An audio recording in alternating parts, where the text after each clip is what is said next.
this computer. Hello, welcome to Faith and Calm, class number 269. Excuse me. We are headed into Rosh Hashanah next, the Shabbos, Motzi Shabbos is Slichos. So we're definitely in the home stretch here of the year. And everybody knows what Elul is all about, right? Fear, dread, worry about the coming year. Okay, I didn't mean to take it seriously. That's not what it's supposed to be. And hopefully this class, which is titled 3 Tools for Dealing with Your Anxiety, toppling your anxiety. I really like the twist that my wife added to that. That was good. That was very good. We were looking for that word. Toppling your anxiety. This is the class. So if you want to take notes, I will tell you this class is based on a class that was given last December by Rabbi Sheish Taub in Lakewood, New Jersey. And so I am stealing brazenly from his class. I liked it so much, and he does it as a workshop. So it gives you 3 tools for how to deal with anxiety. And the class was called Emunah and Anxiety, Faith and Anxiety. And so he said these are 2 opposite things, but he says it's really the tool for fighting for anxiety is not just faith. Our class is called Faith and Calm. It's really is trust. And so because trust goes deeper than faith. I think it's the Bachai who says, no, it's right, the Sforno. Oh, it's the Ramban. I forgot now who it was, but the Rambam. I think it was the Rambam or the Ramban. Anyway, he says, how do you know the difference what's the difference between faith and trust? So faith, it's sort of like a tree. The many trees grow, but a tree that has fruit is a different, you have to have, in order to have fruit, you have to have a tree. But in order to have a tree, you don't have to have fruit. So the fruit are the results of the tree. So to trust in Hashem comes from, but is the result that you have after faith. Faith can be something intellectual or just knowledge about it. I know there's a God. I know he's in charge of everything. I know that even though this doesn't look good, it's got to be his good master plan. So a lot of Jews, we have faith. We've been trained to have faith. We say, okay, I don't know what's going on, but this is going to turn out. This is going to turn out for good. That is faith. But that can be still something that's not really emotionally felt in your day-to-day life. It's not something that you actually, you can give lip service to it, but you don't necessarily have to have it. And for this, he uses a story to explain it. He says that one time, I think it was 13 years ago, he was working on a translation of the section of Tanya called Emunah Elokim, who's that belief in Hashem. And it's a big project, translating it, a new translation. And it was going slowly. And so his wife suggested that maybe he should take a writer's vacation. Well, go to a writer's retreat. He said, your son is learning right now. He's got a summer camp. It was the summertime. And the summer camp was in Arizona, in some desert town somewhere far away from anything. So she suggested, call up the camp director, see if he can go there. And he said, listen, can I come? I'm not coming there to teach. I'm not coming there to be a counselor or anything like that. I just need a cabin where I can have nice and quiet, and I'll be near my son, and I can finish the work. And the guy said, okay, fine, you can come. I won't put any jobs on you. And he was there. And in 10 days, he said, I accomplished what I would have taken 6 months for me to do normally in the 5 towns where he works, where he's a rabbi. So it was very successful. And he came out one day after that, 10 days later, and he with a big smile on his face. And he said, I'm dying. Wow, I finished all that stuff. And so the director said, now you can help me with the camp. And he says, but I don't teach little kids. I don't know kids. I just don't deal with kids, and so forth. And besides, my mind has been all in a very lofty subject for the last 10 days. I don't know that I have anything interesting to say. He says, you can say something. So he had no real choice. He had to talk. And so this camp has about 100 kids. Now, let me tell you a little bit about this camp. This is a camp specifically for children of Chabad Shluchim, boys. So they're 9, 10, 11, 12 years old, pre-bar mitzvah. And they're mostly from out of town, meaning that they don't get into New York very often. So this camp is to give them a sort of a sense of community, because usually they're the only religious kids in the town, they're all by themselves and so forth. So they need to have some sort of this kind of situation. So he gets up and he says he's going to explain to them something about belief in Hashem.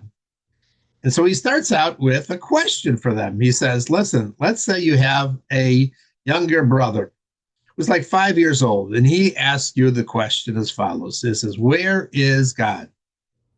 So everybody in the room started yelling out, God is everywhere, like the song goes. Up, down, right, left, up, right, left, all around, here, there, and everywhere. That's everywhere. That's where Hashem. Yeah, So he said, very good. You answered the question. I think you got it. So that he's relating to the idea of, that's how a child relates to, to the idea that of Shar Yehud V'Yamuna, that God is everywhere, that there's Ein Od Milvado, there's nothing other than God. Fine. I see he got it. Then he asked them a little harder question. He knew this would be difficult for them. He says, now, this fact that you know that God is everywhere, how does that make you feel? And the kids started to hem and haw. They didn't have an answer, really. What do you mean? It makes me feel. I know it. He says, exactly. That's the problem. That's the problem. We can know things. We can understand it. But we don't necessarily feel it. So he says, let me try a little experiment with you guys. So he says as follows. He says, I know, he has to say something that they relate to. So he says, I know that these kids, oftentimes, they live in small towns or all over the country, places where there's no, other Jew from people, and there's no restaurants there. So one of their big treats is when they ever go into Brooklyn, to the Crown Heights, they get to go to restaurants, kosher restaurants.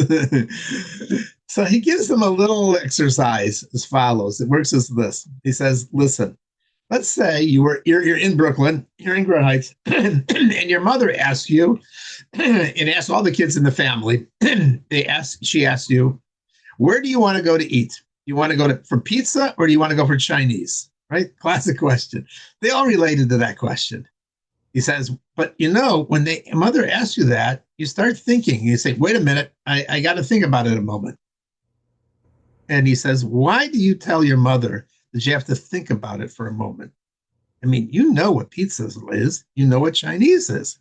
You don't have to think about it. You if you're feeling it, you would do it immediately. You would say immediately. So the reason you have to think about this is because you have to meditate on the subject to see if that's what you really want. The want actually comes from a process. Technically, we call it hisbonenut, meditating on the idea and then seeing, is that what I really want right now? So that's the gap. That's the gap between faith and trust in Hashem. That there's a gap there. We know it, but we haven't yet felt it yet. And it takes time. It's a process. And that has to happen. that women are very good at this, actually, by the way, because the word hibonenu comes from bina. And it says, bina yasera given to women. And that's because Rabbi Taub said, he says, if I'm teaching a class to men and I give over an interesting idea and I ask them, can you tell me some personal stories about how that affects your life? The women will start talking to you and they'll just keep going and they'll go and they'll go and they'll go and have more and more examples, because women are very good about bringing things down and dividing it up and analyzing it, which is the whole idea of Bina, understanding what it's all about. Men can't do that sometimes. They get stuck. So that's his introduction. He says, listen, it takes time. Can I ask you to interrupt? You mean talking about practically, right? Like bringing the idea down and practically... Practically, knowing that Hashem is everywhere is different than actually feeling it. It takes time. You have to think about who Hashem is. You have to know something about Hashem. It doesn't happen that you actually feel this trust different.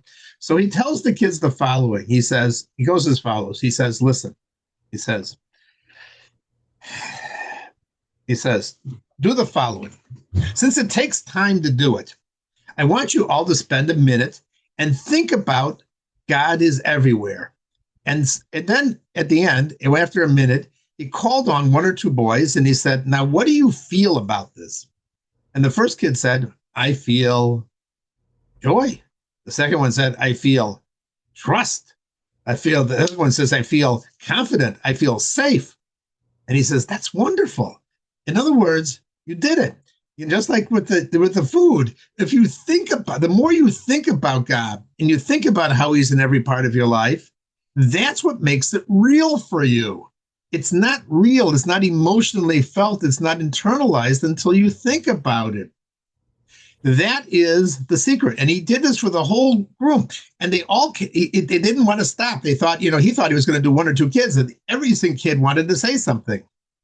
And he said, that's wonderful. I mean, I've got it. There's like this magic potion. If you could just bottle it up and sell it to the pharmaceutical companies, people would feel calm. They wouldn't have anxiety. They would feel good, but you don't have to be, I don't have to bottle it. And in fact, the proof is the kids even can do it. So we all have this ability. We have this latent ability to internalize it and to feel it. Every kid has it. Every adult has it. You don't have to be a big rabbi to feel trust in Hashem. Everybody has this latent ability. That's his point. And that's what we have to do by meditating. We have to think about what we're doing. By thinking about it, meditating on it, and understanding and having what to think about, that actually makes this thing real. And that is what the Baal Shem Tov said when he said, he can explain the line in Tehillim.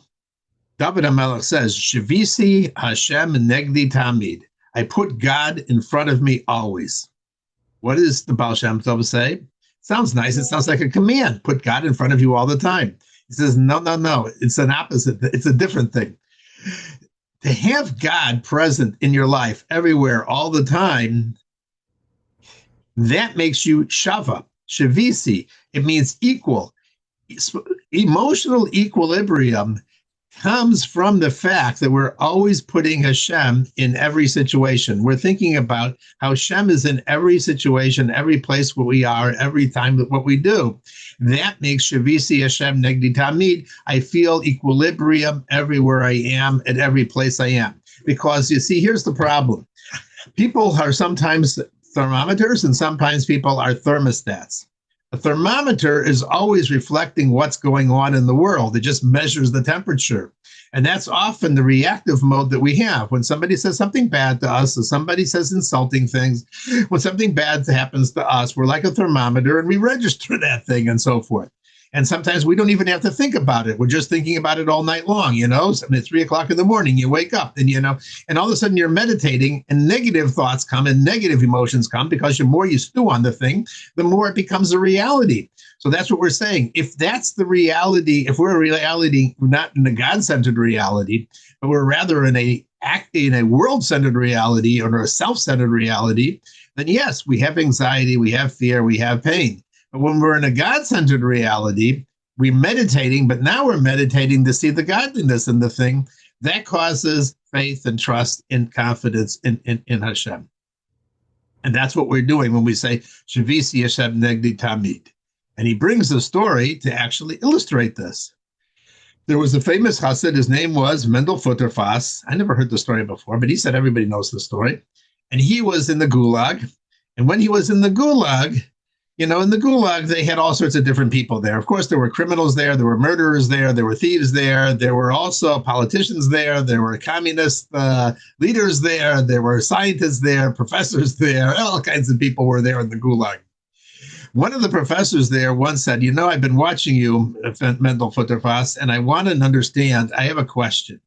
I see many strong young men here, and when it comes morning when they're supposed to go out to work, they're feeling not well, and they stay inside, and by the end of the day, they're dead. And they died. They just didn't survive. And he says, you're not young, you're not strong, you're not big, and you always seem to have more life than everybody else. What's the story? So Mendel replied to him and says, because the people you're looking at are called Cossacks. And Cossacks live for three things. Cossacks live for their horse, Cossacks live for their rifle, and Cossacks live for a vodka. And in this camp, they don't have anything. And therefore, they have soon enough, they stop living because they have no life. Their whole life was those three things. If they don't have that, they have no life. And Mendel says, look at me. My life is like just like it was before I came to the camp, if not better. And the professor looks at him and says, what are you talking about? And he says, because what was my life before here? I had a business, I had an office, I went around with people, I made money. And then it came mincha time, I would daven mincha. And it says the same thing I do here. I don't have an office. I go out to work, but okay, I'm chopping wood. Okay, it's a little different. But mincha time comes, I still daven mincha. I have to do it silently, but I still daven mincha. I don't stop. I'm living the same life. That is Shavisi Hashem Negdi Tamid. He didn't see a difference. He saw godliness wherever he was because he saw it was time for mincha. Mincha is what's happening now. That is the first tool, meditating. The first tool is meditating on God is everywhere, and that therefore, mincha time, it's mincha. This is the reality of what's happening. The material thing is not what's the reality. The second tool, I said three, so I'm going to make the others two short here.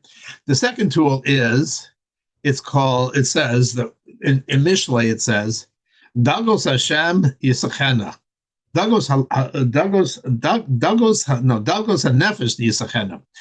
The worries of the heart, you should Yisachena. Now, that word Yisachena, it has no vowels with it, so it could mean two things. And the rabbis in the Gemara and Yoma talk about two different interpretations. One of them they say is that you should remove your worries from your heart, and the other one says you should speak with them to other people. So let's talk about that first one. The first, you should remove them from your heart. What does that mean?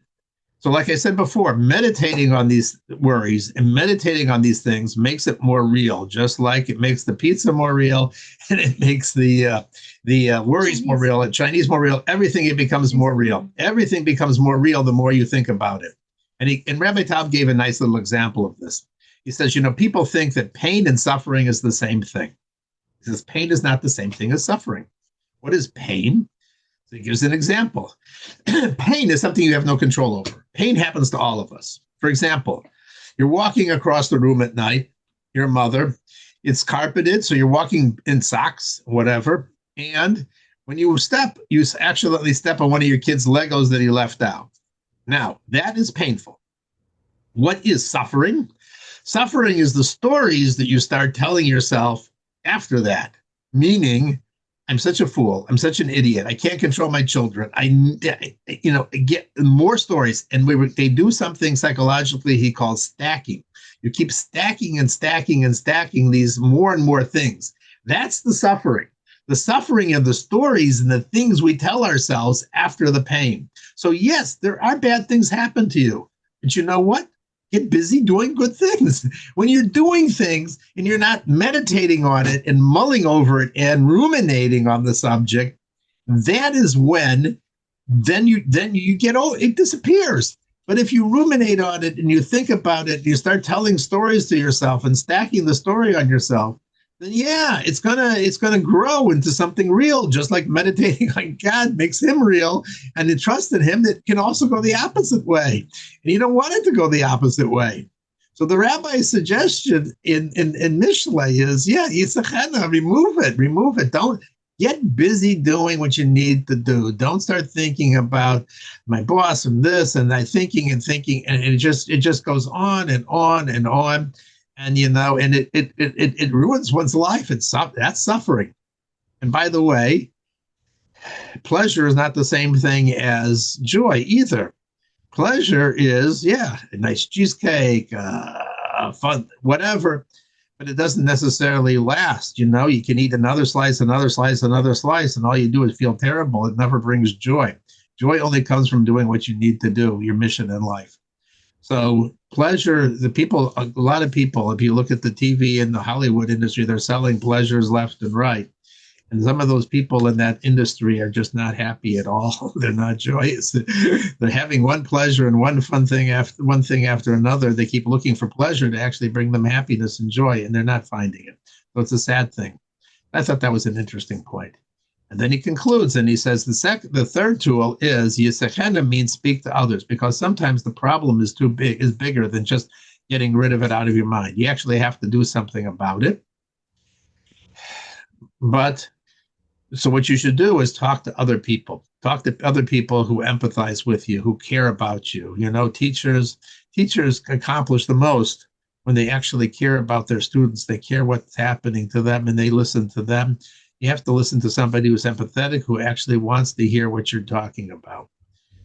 If you don't care, then it doesn't work. And I heard I'm connecting another story I heard from Rabbi Yossi Jacobson. I don't know if you ever heard of this person, but he speaks publicly a lot about it. He was originally was a Lakewood Kollel guy, a very religious guy, very big, nice guy. Shimon Russell is his name. And one of his kids went OTD big time. And he had to learn how to relate to this girl. He tells the story of how one Friday night, she wasn't, the Shabbos table was terrible. She probably ran off to her room. And he sat there for a long time, miserable. Nobody was there. Nobody singing. Just the arguments at the table. It wasn't a Friday night. Finally, he decides to go up to his bedroom just to escape the Ari Mikla, to a place of sanctuary. And as he's going down the hall, his daughter comes out of her room, and she looks at him and says, Tom, she really zings him. She says, this Judaism thing that you're into is really not working for you very much, is it? I can see how much suffering you're having.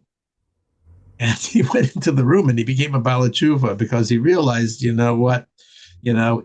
the empathy. I have to be my love for her is greater than her rebelliousness, and the love will win.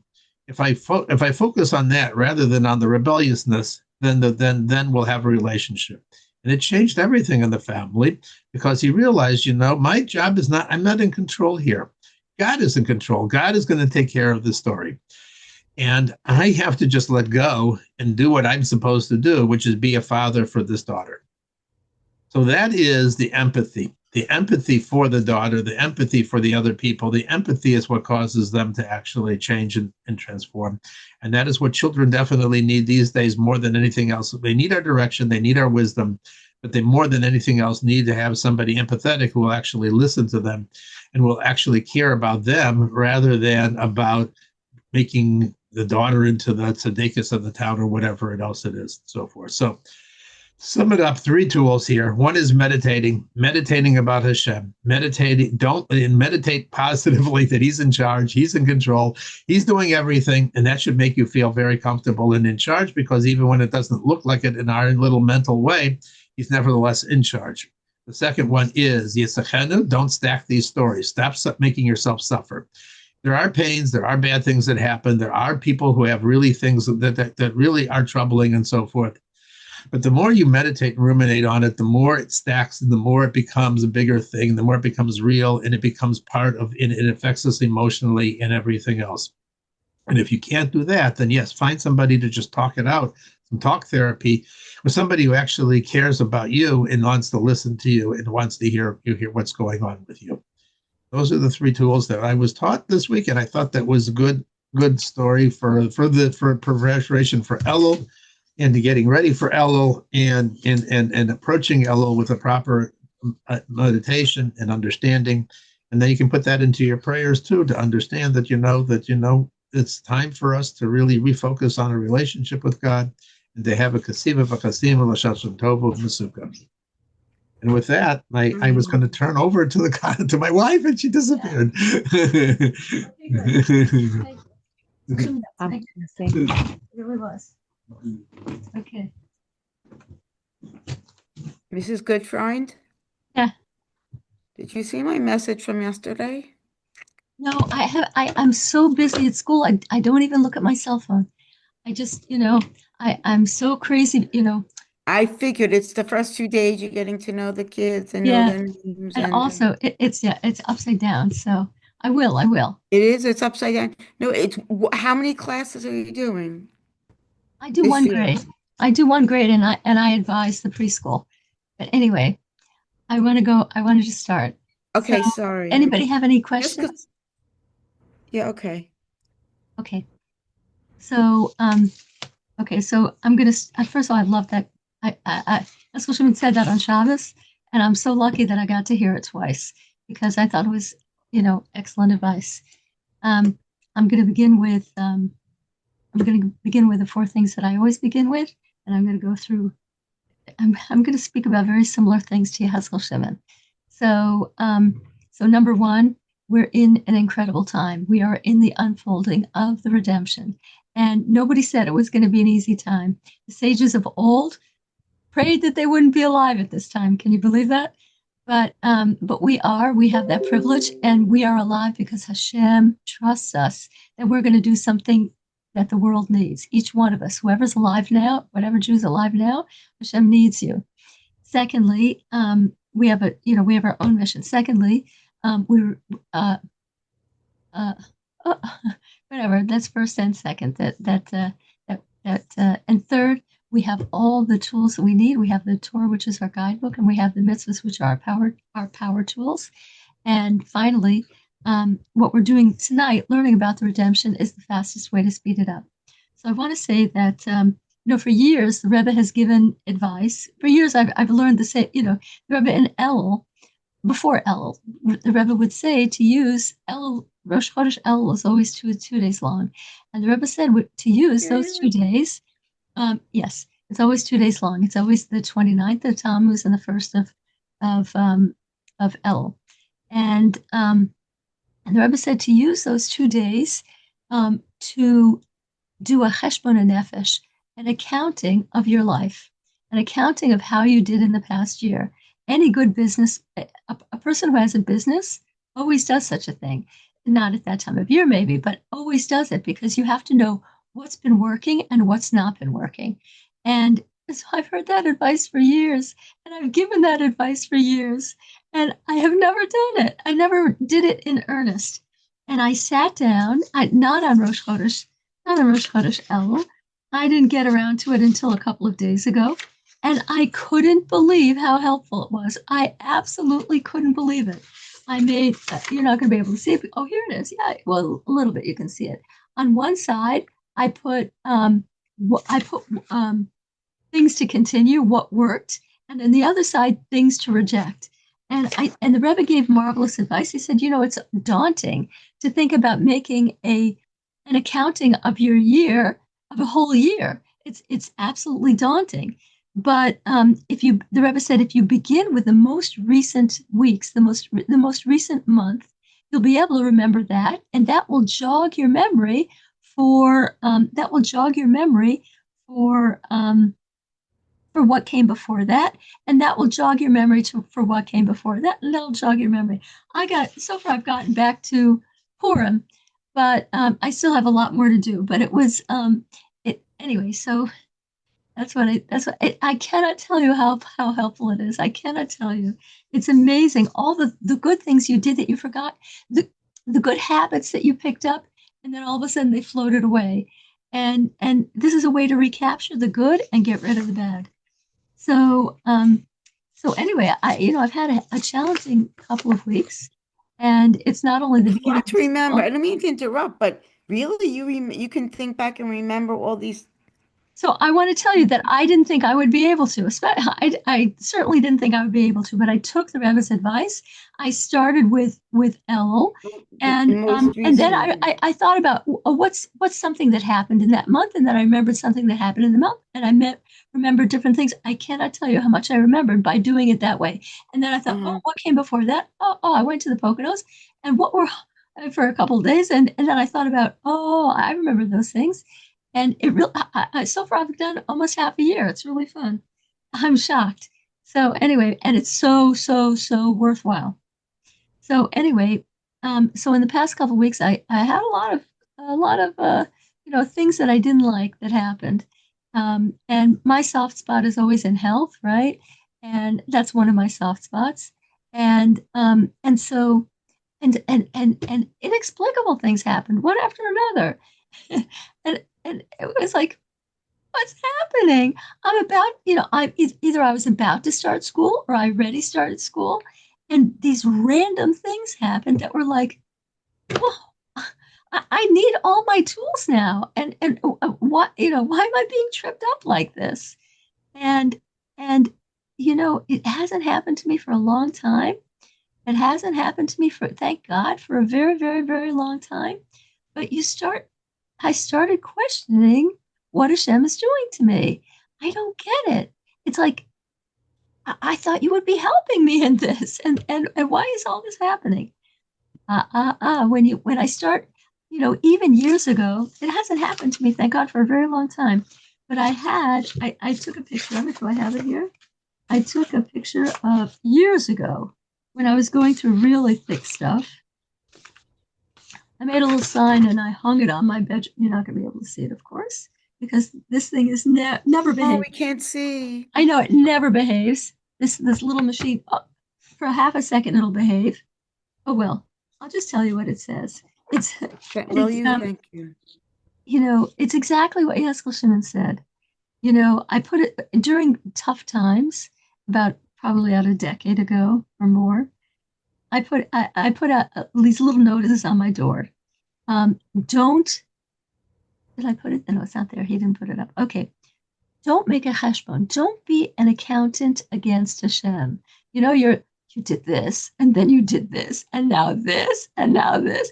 Don't make a cheshbon against Hashem. Don't be an accountant against Hashem. Just step over each thing that happens. Just step over it and do the right thing.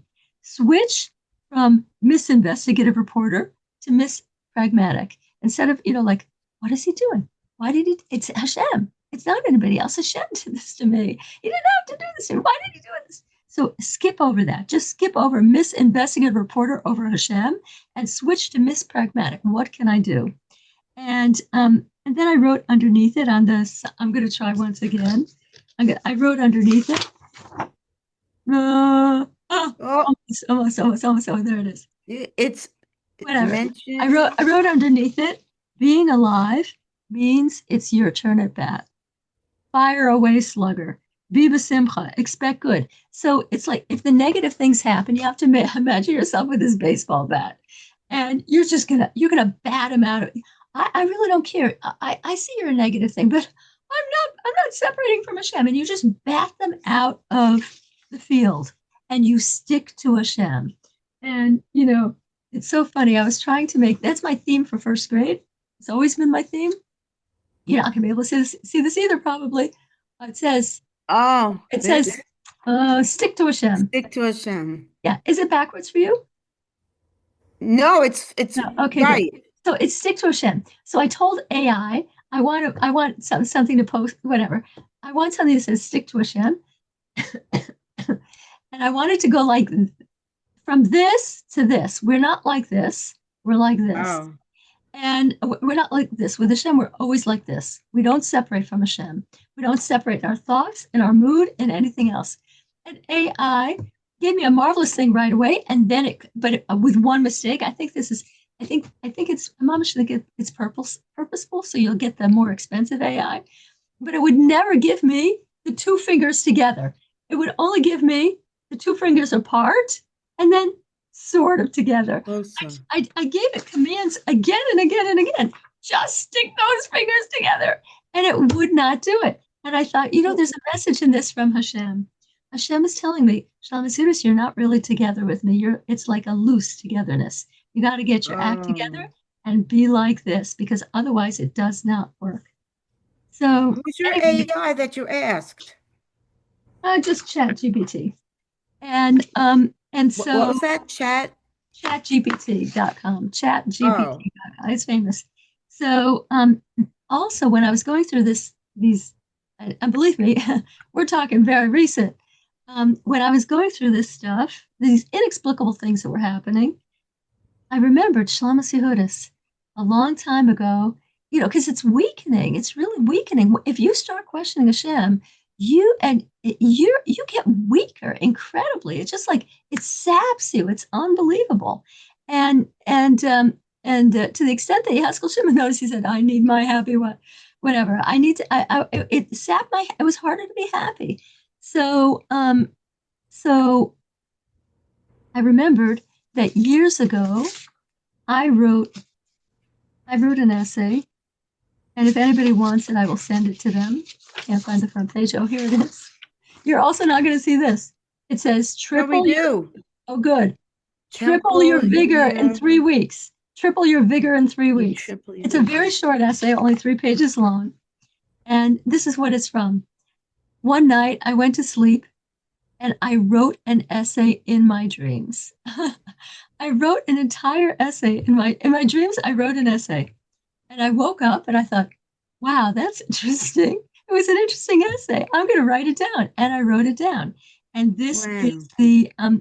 and it was in a time just like this when I was being tested, something inexplicable after something after something after something. And I called it SYG's Triple S Program for Strength, guaranteed to triple your vigor in 3 weeks.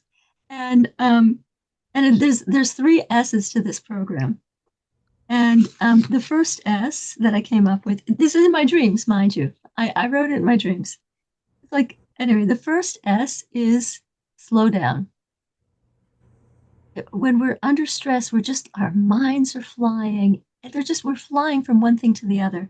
And we're flying from one thing to the other.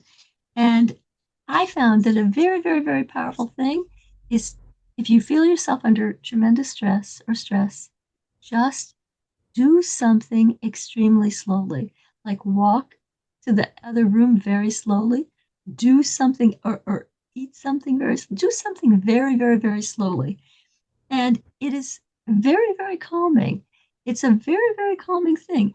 But the most powerful thing to do slowly is to take 5 minutes if you daven, to take 5 minutes and daven very slowly. Just five, even less than 5 minutes. Do something very, very slowly. It is very, very calming. And say your brachas. Say a bracha very, very slowly. It is very calming. It's an amazing thing. I'm not going to go through the whole thing. I'm just going to tell you in brief. And if you want it, I can send it to you. And this is what you dreamed all these things like I dreamed a whole detailed? essay. I dreamed a whole essay in details and I woke up and I Unbelievable. typed it. It was crazy. Step 2 in my dream, this is what I said. Step 2 of the triple S strengthening program is shasika, which is silence. So if you remember in the story of Queen Esther, what gave Queen Esther her tremendous power? You know what gave Queen Esther? Yeah, thank you, Golda, in the chat. Thank you. So Golda, no, Golda, sorry, Queen Esther. Well, how did she get her? How was she able to do what she did? Because she kept silent about who she was. She kept silent for 9 years, however long the story of the Megillah was, something like 9 years. She kept completely silent about who she was. She wouldn't tell Achashverosh. And so then when she told him, it was that much more powerful. It saved the whole Jewish people. So May I ask, it took 9 years the between Megillah, yeah, people are not aware of it. The Megillah spans approximately 9 years. that's So between the order of killing Jews and the actual story between not this between the order. between the beginning of the story when Achashverosh takes over and he wants a queen and the whole 9 years. It takes about 9 years. And they go from person to So person. so anyway, back then, I've had laryngitis a few times in life, and whatever. We have to know that we're in Hashem's presence all the time, and what we say counts, and what we say is very, very, very important. And we should think, this thing that's rushing to my lips to be said, does it really have to be said? And if you don't say it, it gives you a lot of internal power. It really does. So So back then, I had apparently, I don't know when I wrote this. Too bad I didn't put the dates on these things. Um, so I had laryngitis for 10 days, and I saw, and there were so many things you want to say when you have laryngitis and you can't do it. And I realized, man, half of what rushes to my lips is really so not important, doesn't have to be said. So in this triple strengthening program, I said, um, stop, examine the next message rushing to your lips. Is it really worth it? If you don't say it, if it's not really worth it, you're going to be building your strength. Okay, and I have to say that Pirkei Avos backs this up. Not that Pirkei Avos has to back me up. Anyway, but Pirkei Avos says it. Pirkei Avos says an incredible thing. There's nothing better for your body. We're not talking about soul. There's nothing better for the body than silence. Is that incredible? Nothing better. You want a health program? Don't say everything that rushes to your lips. Okay, wait. I have to think about that. You're saying that it's such an important thing, but I'm trying to think what how that is. How is that? Okay, we're gonna deal. I'm not through with the essay. When I'm through with it, we're gonna go back. So Am I not sharp? Step three. Like, what's my problem? Step 3 is after we did silence. Step 3 is the only physical exercise that's required in the strengthening program is step 3, and that is to smile. That's the only exercise that's required. And Torah teaches us that when we smile, we increase the health of other people who see that smile, of the other people that we smile at. The Gemara says that they smiling at somebody and showing them the whites of your teeth is better than giving them a fresh cup of milk. And when they were talking about a fresh cup of milk, they were talking about raw milk, which is very healthy. But it's better for another person to when you smile at them, you're giving them a bigger health boost than handing them a fresh glass of milk. I could So see. and also when you brighten up somebody else's day, you feel marvelous about yourself. It bounces back to you, and your health also spikes up. So so next time you're feeling rotten and weary, open the gates of your mouth, show somebody your pearly whites, and and signify to them you're important to me, and see what happens to you. So then I ended by saying that don't worry, you don't have to do this triple S strengthening program perfectly to get results. Even if you do it imperfectly, you can still get good results. And I recommend that you slow down for 5 to 10 minutes in davening. I did it on the Shabbos. Oh no, slow down. And you can try slowing down in davening. I was under tremendous stress yesterday. I really was. And all I did was walk there, for like, from going from one room to the other, I walked very slowly because I remembered this thing, and it helped me. It really did help me. So, but even better is to slow down in something like davening. And then to practice silence, I practiced on I picked a Shabbos, and on that Shabbos, I thought about what I was going to say before I said it. I didn't say anything unnecessary. It was an incredible experience, and then smiling. I did that too. So and the program fee. This is what it costs if you want to do this triple strength program. The program fee is that you have to report back to me about your results. So so anyway, that's what I want to say for this week. And I'm telling you that the cheshbon nefesh that I spoke about in the beginning, making an accounting, as the Rebbe advises, of the year that elapsed,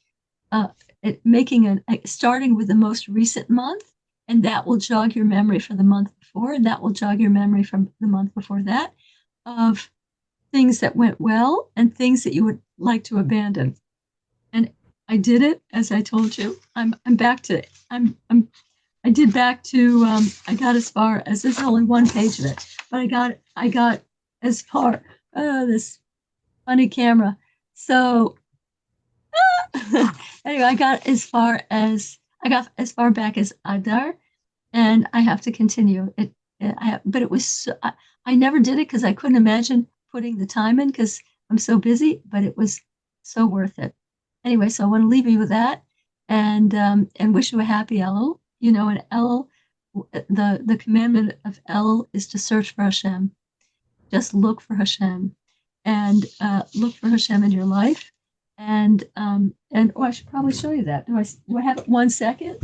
And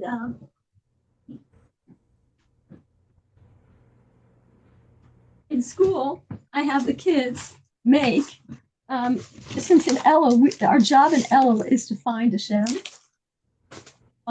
in your life. I have, oh, you can almost see it, my Elul notebook. And all the kids made them too. And I told them I showed them how to make it. One time I was actually going up the stairs, but ChatGPT only gave me down the stairs. I was going down the stairs holding 2 water bottles and I started to trip. And it wouldn't have been a pretty story. I was in the middle of the flight of stairs and Hashem saved me. So I wrote that here. I said it on the other side, but of course it won't show up. Hashem, Where did you get that Hashem picture? caught me. What? Hashem caught me. Then Where did you get that picture? Who drew it? ChatGPT. Then the next day I had a really big problem and I went to my friend. I went to a friend. I would have gone to you, Devorah, but I happened to be talking to Daisy. So I went to Daisy and she helped me with my problem. Okay, thank you. And so Hashem helped me through a friend. And then I burned my throat on something. That's exactly what you want in the first week of school. You want to lose your voice in the first week of school. It's really, really not what a teacher wants. And then I remembered, wait a minute, Shlomis Yudis, you made aloe. You know, you can't eat aloe. You can't just chomp into it. It's poison if you do that. You have to prepare it in a certain way. And but I remembered, wait a minute, Shlomis Yudis, it's right in your refrigerator. You have it. And it really did help. And I thought, wow, Hashem saved me. The cure was already in my refrigerator. So I wrote that. And what was the cure? What was the cure? What was the aloe. cure? Aloe. Oh, aloe juice or aloe gel? I made it. No, you take a fresh aloe, you cut, you look on the internet, you just cut off, you cut off the sides and soak it, and then you peel it completely and you soak it for another 30 minutes, and then it's ready to eat because the toxins in the rind have gone away. Yeah. And then I also found Hashem there was a beautiful sunset outside. This is not my window, but there was a beautiful sunset outside my window. When you see something beautiful that a person could not possibly have made, that's another way to find Hashem. So anyway, these are all things we can do at Elul. And I want to wish everybody. Thank you. I want to wish everybody a wonderful month and finding Hashem and aligning with Hashem, sticking with Hashem perfectly, not like ChatGPT, which shows this, but like this, stick to Hashem. It's an app that we have to download, ChatGPT. ChatGPT, it's if you want it to draw a picture for you or something like that, it does a million different things. It writes essays for students at school. It does whatever the person has to do. I'm looking for it. Anyway, I'm going to turn off the recording because we don't need. Let's see. I'm going to turn off the recording. Right.